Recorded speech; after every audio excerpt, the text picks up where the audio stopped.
Estás escuchando una producción de Lowpod.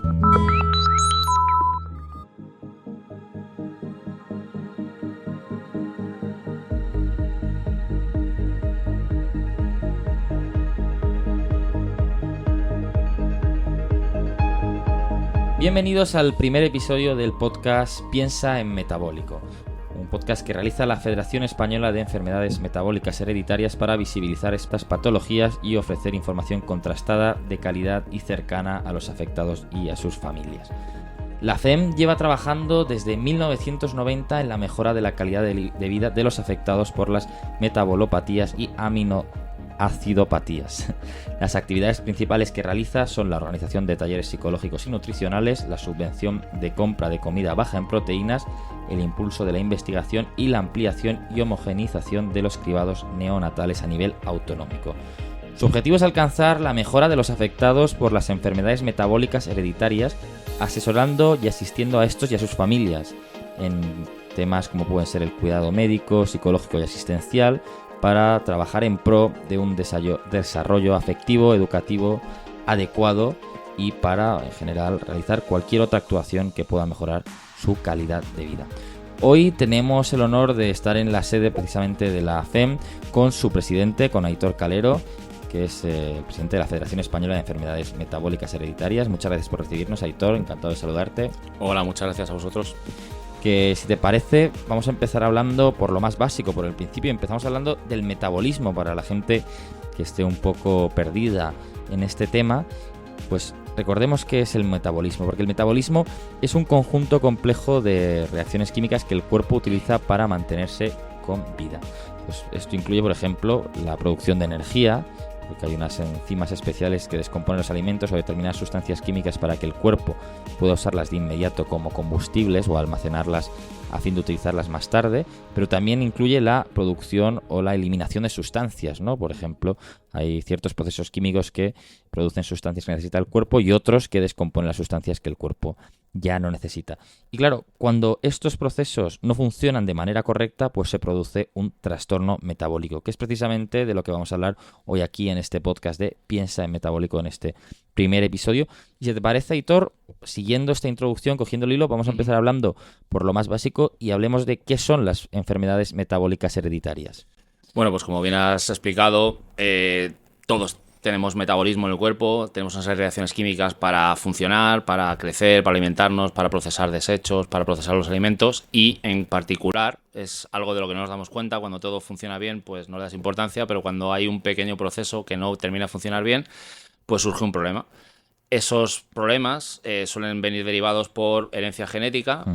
Los padres tienen alguna mutación en un gen que transmiten a los hijos y eso provoca un cambio en el metabolismo. En el caso de las enfermedades metabólicas hereditarias, la inicial, la que digamos disparó todo este tema a nivel mundial fue la fenilcetonuria, que fue la primera enfermedad que se descubrió y que afectaba al metabolismo de un aminoácido que es la fenilalanina. Y eso provocaba un residuo. Ese residuo se acumulaba en el cerebro y provocaba trastornos graves, sobre todo trastornos cognitivos de deficiencia, ¿no? Con el tiempo se fue investigando, se fue estudiando la enfermedad y se descubrió que era precisamente la incapacidad de procesar esa proteína la que provocaba esa acumulación y que había que llevar una dieta especial, un tratamiento especial y con el tiempo también se detectó que se podía detectar al nacer una persona, se podía hacer una prueba, que es la prueba del talón, de la que luego seguramente podamos hablar. Hablaremos. Y con eso se empezó a lograr que muchos afectados por la fenilcetonuria, que fue la primera que se descubrió, pues tuvieran una vida sana, una vida normal, una vida mejor, ¿no? Junto con la fenilcetonuria, pues empezaron a investigar otro tipo de enfermedades relacionadas con el metabolismo.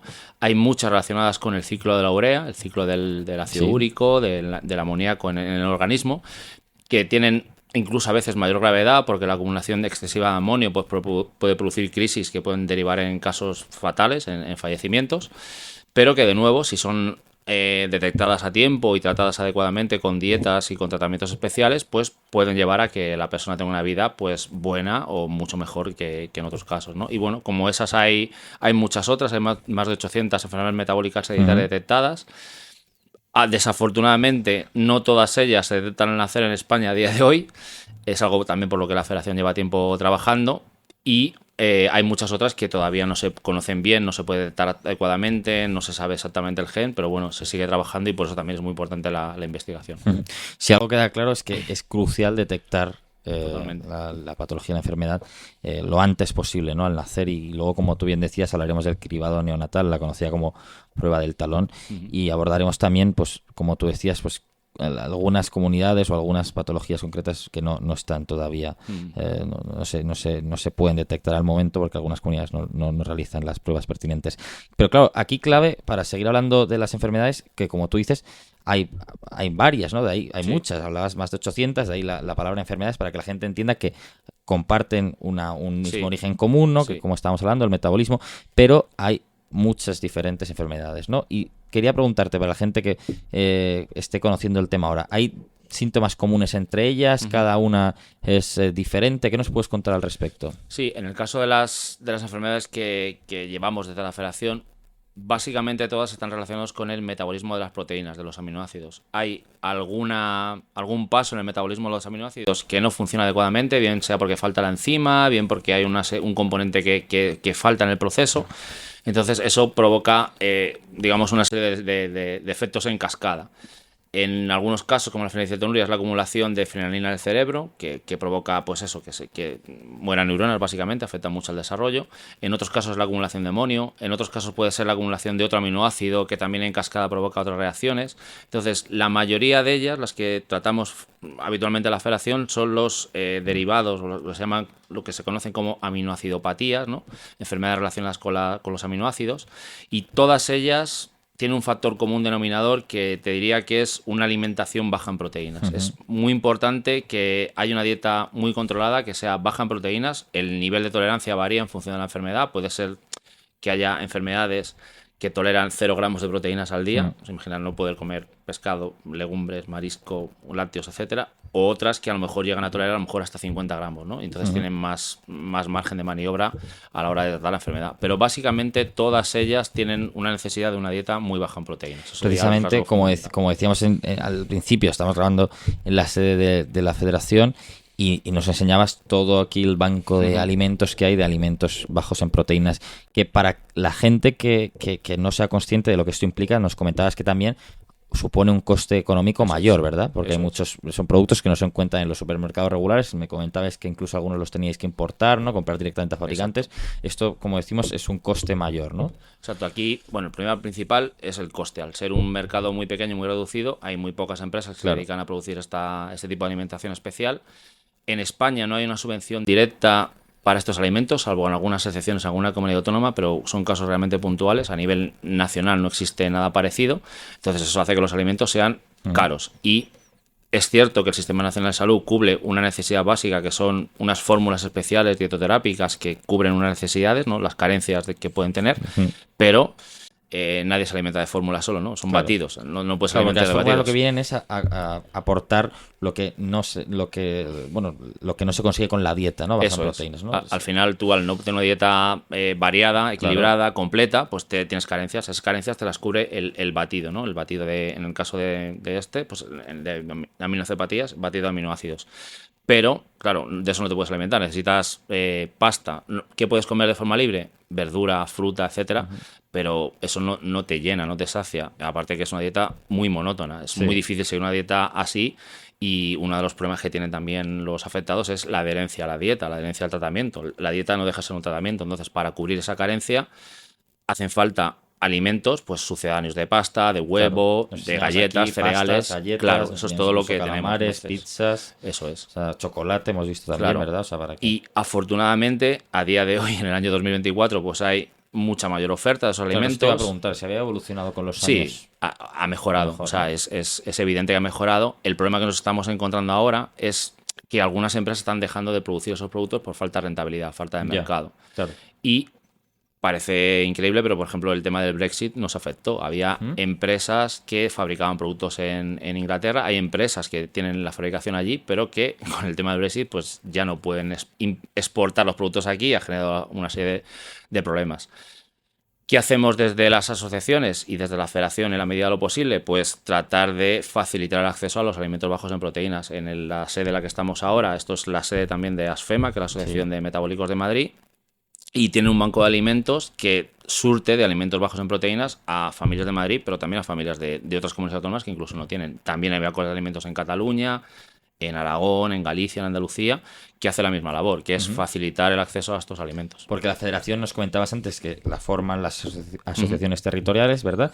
Y claro, para que la gente también le ponga un número, y por esto que hablábamos de que es una línea de mercado pequeña, más o menos me comentabas que había 2.000 familias afectadas, Claro. ¿no? En España. Puede haber, hicimos un estudio hace unos 6-7 años y más o menos detectamos unas 1.800 familias pertenecientes a las diferentes asociaciones en España.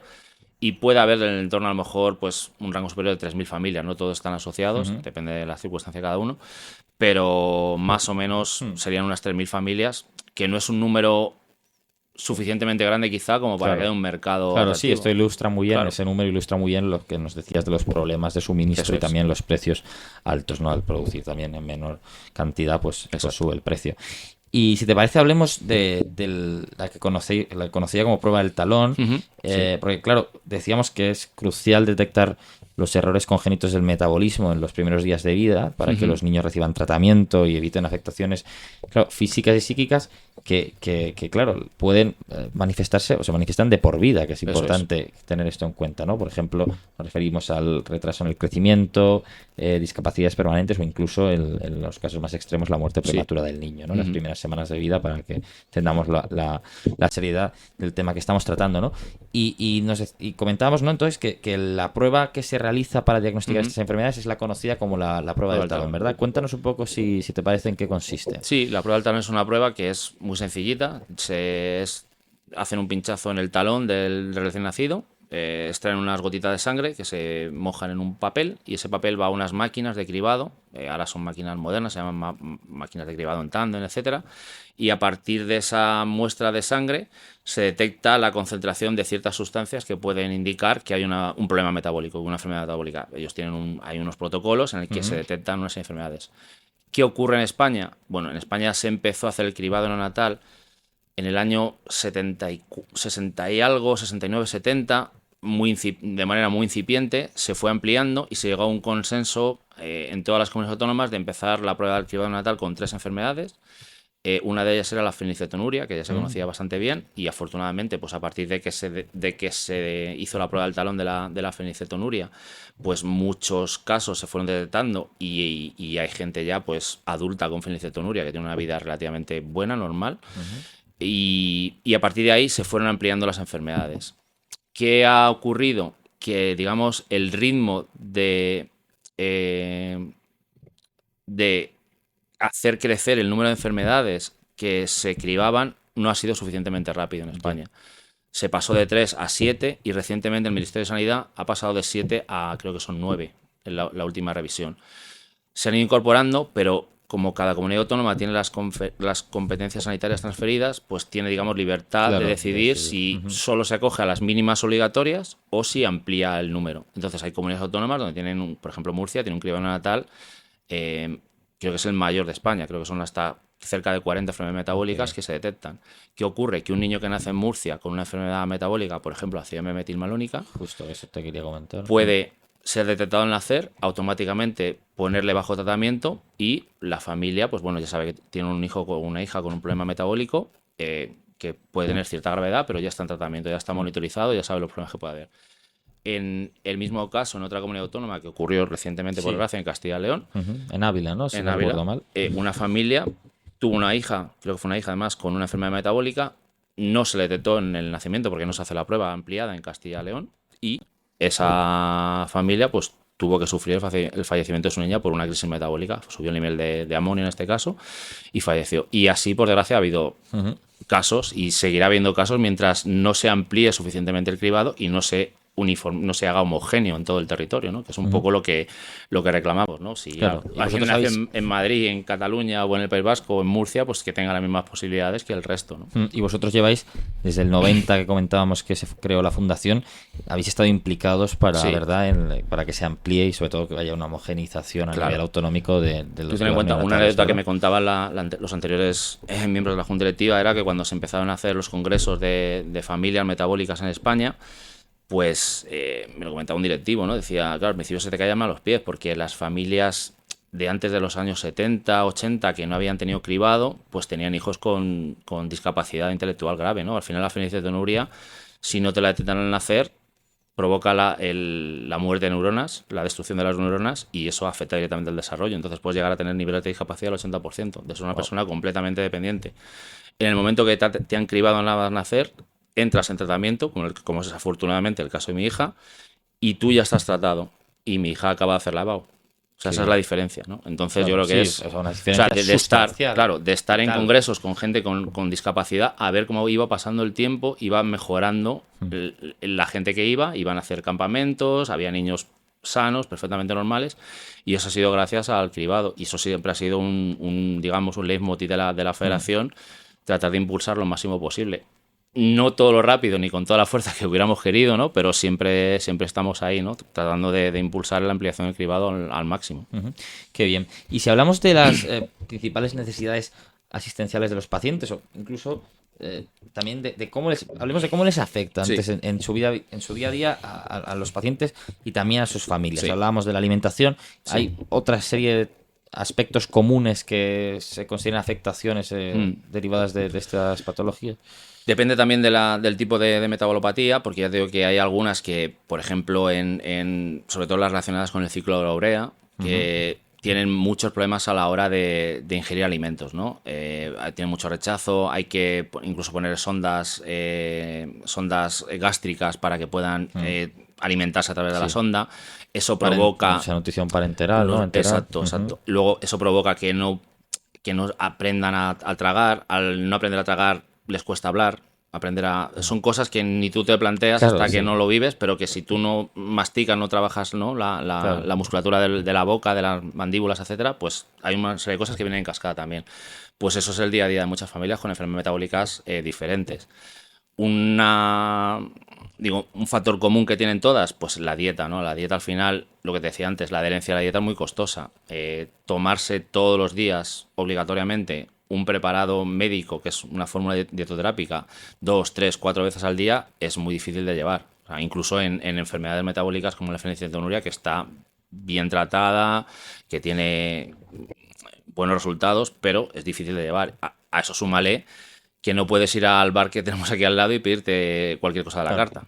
Prácticamente no te puedes pedir nada. Pues con suerte una ración de champiñones si tienen, verduras, patatas bravas y ya está. Pero vas a cualquier sitio en España y el menú que tiene en la carta no es tolerable. Entonces, todo eso genera que tienes que estar, sobre todo para las familias, y lo diré claramente, especialmente para muchas mujeres, que tienen que estar muy encima de qué es lo que va a comer mi hijo, mi hija todos los días, y eso pues supone una carga muy importante. Porque el hecho de no adherirse al tratamiento o de repente por error o por lo que sea comer un alimento rico en proteínas, ¿qué provoca en los pacientes? ¿Provoca una crisis metabólica? Claro, de nuevo, aquí depende del tipo de enfermedad. De nuevo, las que están relacionadas con el ciclo de urea, el efecto es mucho más directo, no es más causa-efecto. Si te pasas en el consumo de proteínas, automáticamente se puede ver afectados tus niveles de amonio y eso puede provocar una crisis metabólica que puede acabar con un coma o una situación de emergencia grave.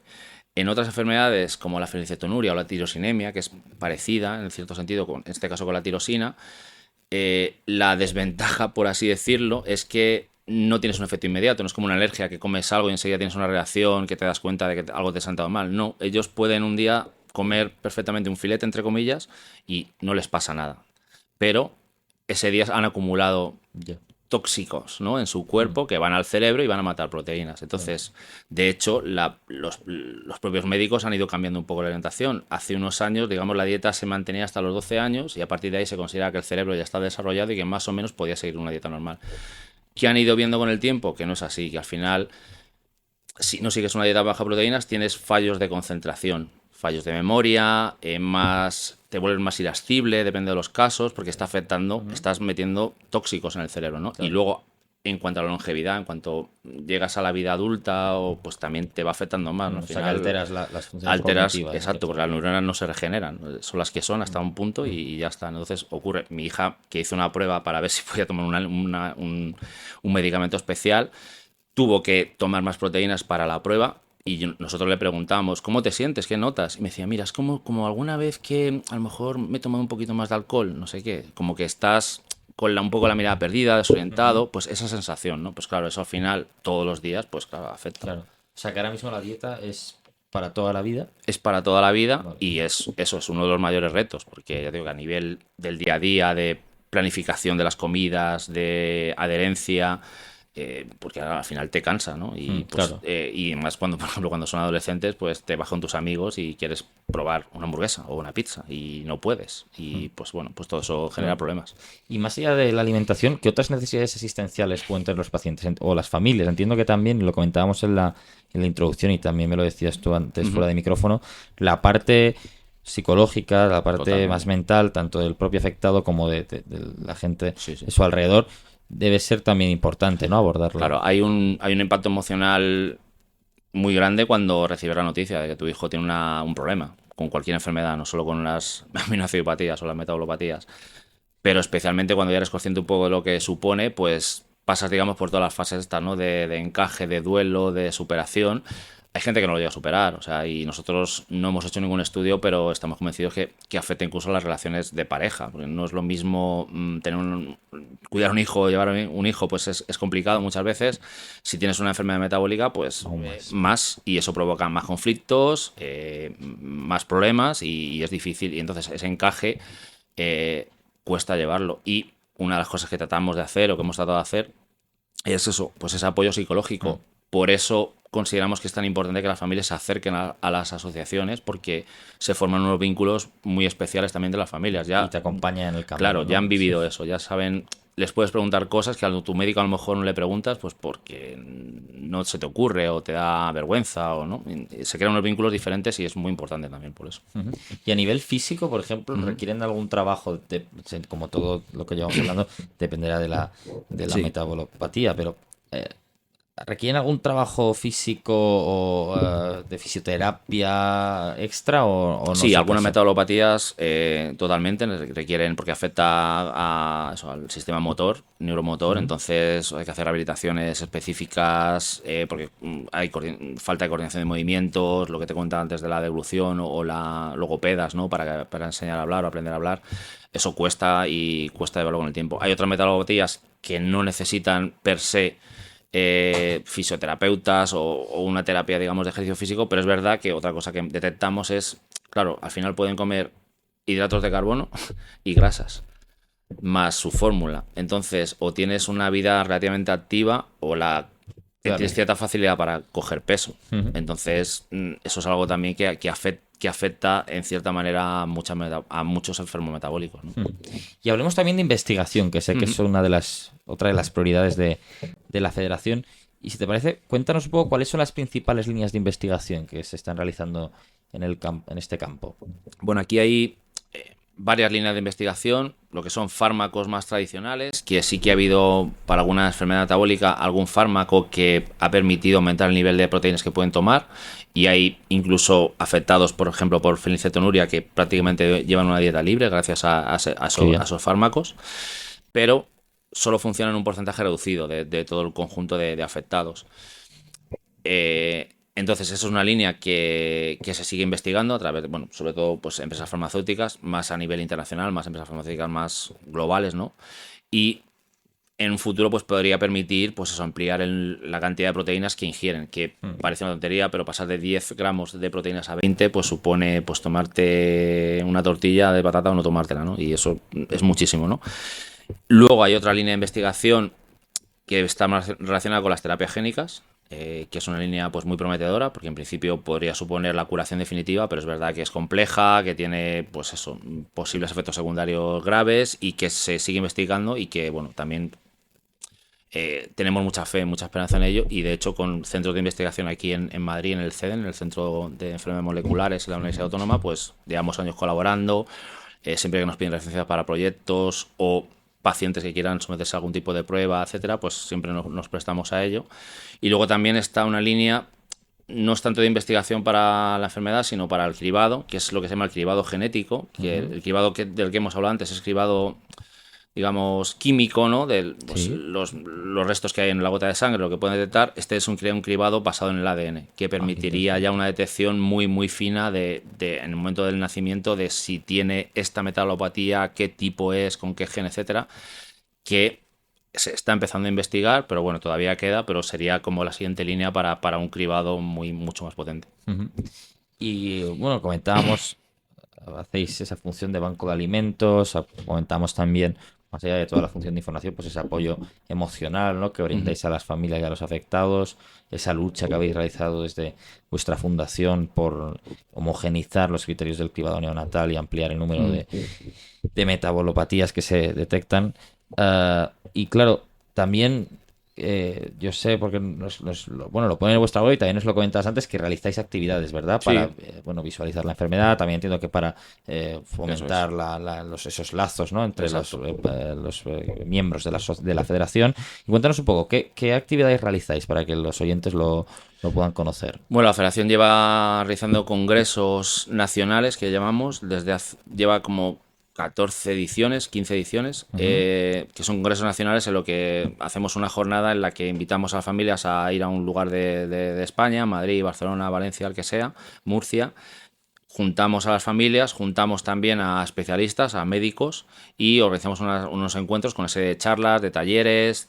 Por supuesto, los afectados tienen una dieta baja en proteínas que coordinamos con el hotel, y son unas jornadas muy importantes porque hay familias que a lo mejor en su comunidad autónoma no tienen otra persona con esa misma enfermedad, pero hay otra familia en el País Vasco que sí la tiene y se pueden encontrar, Claro. pueden compartir experiencias. Es que ver creo que en este tipo de situaciones tener un igual o Claro, tener... es que es Sobre todo, tú lo decías, ¿no? Tú puedes preguntarle dudas al médico, pero bueno, al final la relación médico-paciente no deja... Claro, pero deja de ser no lo más- tienes tan a mano es como, menos oye, directa. es que se ha Claro. acatarrado y le iba a dar un sucedáneo de huevos, ¿se lo puedo dar? ¿No se lo puedo dar? Esa información del día a día te la da muchas veces una familia porque la tienes más a mano. Al médico, pues al final sí te va a atender, pero no te va a atender a lo mejor fuera del horario laboral, ¿no? Y tener una familia con la que tienes confianza, que tiene lo mismo que tú, que a lo mejor tiene un hijo mayor, que ya ha pasado por lo mismo, es que es muy importante, ¿no? Y eso es fundamental. Y otra cosa que hacemos a nivel de los propios afectados, que te he comentado antes de empezar, pues un campamento metabólico infantil y en juvenil agosto, ¿no? en agosto, que llevamos haciendo ya muchas ediciones en la Sierra de Madrid, y la verdad es que es de las cosas más gratificantes y enriquecedoras que hacemos, porque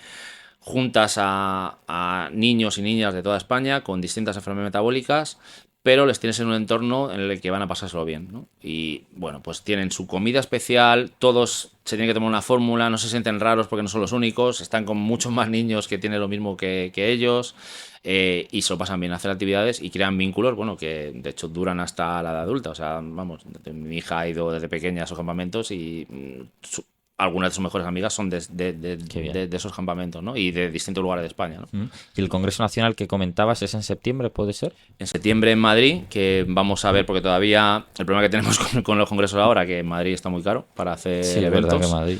los hoteles, entonces bueno, estamos buscando la forma de conseguir más financiación y bueno, en cualquier caso haremos una jornada, un encuentro, pero la idea es hacer el evento sí o sí, porque ya digo que es algo fundamental para juntar familias.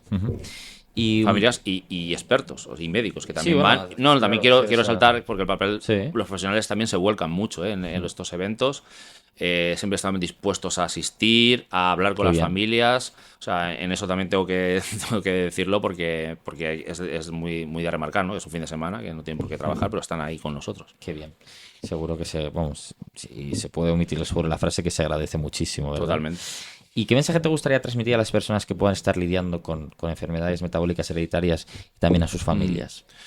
Bueno, yo les diría que obviamente a nadie nos hubiera gustado pasar por esto, eso es evidente, pero que busquen ayuda a las asociaciones, que al principio pues quieres afrontarlo tú solo, crees que tú vas a poder con todo por tus propios medios, pero te das cuenta de que una vez que entras en contacto con más familias, con más afectados, pues ves que te va a ayudar mucho más, ¿no? Nosotros lo hemos comentado muchas veces, ¿no? Mi mujer también colabora con la federación, es empleada aquí, y ha venido familias que han entrado llorando en serio con una sonrisa, ¿no? Y Qué simplemente bien. porque le has dado esa tranquilidad de, oye, tu hijo o tu hija va a estar bien, no te preocupes, y yo creo que eso es muy importante. Y luego que que sean fuertes, que refuercen los vínculos que puedan tener con familiares, que creo que es muy importante para poder sobrellevarlo, y que parece paradójico, pero yo creo que al final te acaba haciendo mejor persona, porque conoces un universo de personas, de problemáticas, que yo creo que al final, pues, aunque sea una desgracia, pues, pero acaban enriqueciéndote. Qué bien. Vuestra web es www.metabólicos.es, ¿verdad? Ahí también se puede colaborar con donaciones. Sí. Además, si no me equivoco, hay que recordar que al ser pues una donación a una federación de una enfermedad rara, una asociación sin ánimo de lucro, recibes una deducción fiscal, ¿ves? Sí, eso es. Por la donación en sí. Está toda la información en vuestra web, y entiendo que también en vuestra web cualquier persona que quiera información o quiera asociarse os puede escribir, ¿verdad? Un email a federacion@metabólicos.es. También hay un formulario de contacto en la web. También en cuanto a transparencia, digamos, las cuentas nuestras normalmente están auditadas, se presentan las cuentas en el registro público, es decir, que todos los gastos e ingresos que tenemos están perfectamente registrados, o sea que cualquier donativo hacemos lo posible porque acabe siempre en manos de la gente que lo necesita. Una de las cosas que hacemos todos los años son cestas básicas de alimentos bajos en proteínas para familias en vulnerabilidad, ¿no? Que lo solemos hacer un par de veces al año si podemos y tenemos fondos, pues hacemos cestas de todo tipo de cosas, ¿no? Chocolate, pasta, legumbres, ¿no? Leche, para mandárselo a las familias, ¿no? Pues recordamos la página www.metabólicos.es. Bueno, Aitor, pues ha sido un placer charlar contigo. Recordamos que Aitor es el presidente de la Federación Española de Enfermedades Metabólicas Hereditarias, conocida como la FEM, FEEMH, por si la quiere escribir con el acrónimo. Y lo dicho, muchísimas gracias por haber comentado, pues haber visibilizado estas patologías y habernos contado pues qué son, cómo afectan a los pacientes, a sus familias en su día a día, y también comentarnos pues el trabajo que hacéis desde la federación, que desde luego es magnífico y que además ha tenido un claro resultado positivo en los últimos años, como tú nos comentabas, se ven en los propios congresos pues sí, la mejora que ha habido en cuanto a calidad de vida de los enfermos por enfermedades metabólicas hereditarias. Así que muchas gracias. Pues muchas gracias a vosotros, un placer.